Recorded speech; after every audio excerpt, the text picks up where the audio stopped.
মাননীয় প্রধানমন্ত্রী জনাব তারেক রহমানকে অভিনন্দন।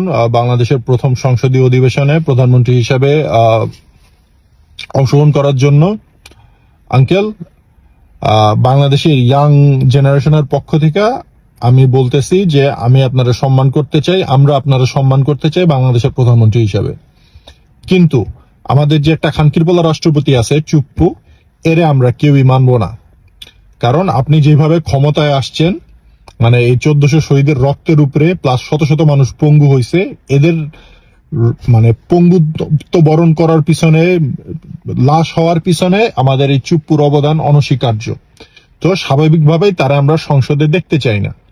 এখন আপনার যদি এতটুকু মেরুদণ্ড না থাকে যে আপনি চুপ্পুরে সরাইতে পারবেন না, আপনি দয়া করে লন্ডন যান গা, ঠিক আছে? কারণ আপনার কাছে যদি মনে হয় যে আপনি পারবেন না, তাহলে থাকার দরকার নাই। দেশের হোমাশা এমনি অনেক হয়েছে 54 বছর ধরে, দয়া করে আর করেন না। এই যে আমারে দেখেন, আমার কাছে মনে হয়েছে যে আমি এখনো এমপি ইলেকশন করার মতো পজিশনে নাই, মানে I am not ready for it yet. এই জন্য আমি যাইও নাই। কারণ একা একা গেলে আমার ওই কালচারের সাথে অ্যাডাপ্ট হইতে অনেক টাইম লাগতো, অনেক অনেক হিসাব নিকাশ আছে। আপনি 18 বছর ধরে লন্ডনে ছিলেন, আপনার যদি মনে হয় যে আপনার পারিপার্শ্বিক পরিস্থিতির চাপে পারতেছেন না, আপনি দয়া করে যান গা।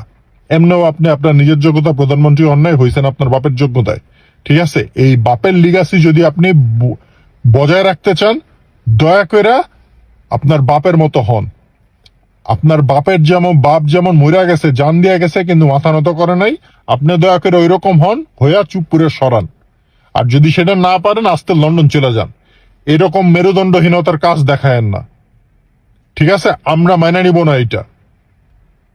হয়তোবা আপনি আমার মুখ বন্ধ করতে পারেন, কয়জনের মুখ বন্ধ করবেন? আপনি 5 জনের মুখ বলবেন, 10 জনের, 100 জন। এই তরুণ সমাজ আপনারা ছাড়বে না এইভাবে। আপনি যদি এরকম চুপচাপ সবকিছু মেনে নিয়ে যান, এরকম আমরা হইতে দিব না। এবার আমরা নেপালে দেখছি, নেপালে কি হয়েছে। নেপালের সমগ্র মানুষ খুশি যে তাদের নতুন একটা প্রধানমন্ত্রী আসছে, যে কিনা মাত্র 35 বছর বয়স, এবং তার কথাবার্তা, তার চালচলন দেখলে মনে হয় যে পুরো বারুদ চলতেছে। কারণ আপনি যে এরকম চুপচাপ মিনমিন করে আপনি যদি এগুলো মেনে নেন, যে একটা আইসা দোসর আইসা ভাষণ দিবে সংসদে, ওই ইসের দরকার নাই আমাদের। দয়া করে লন্ডন যান গা, যদি করতে না পারেন।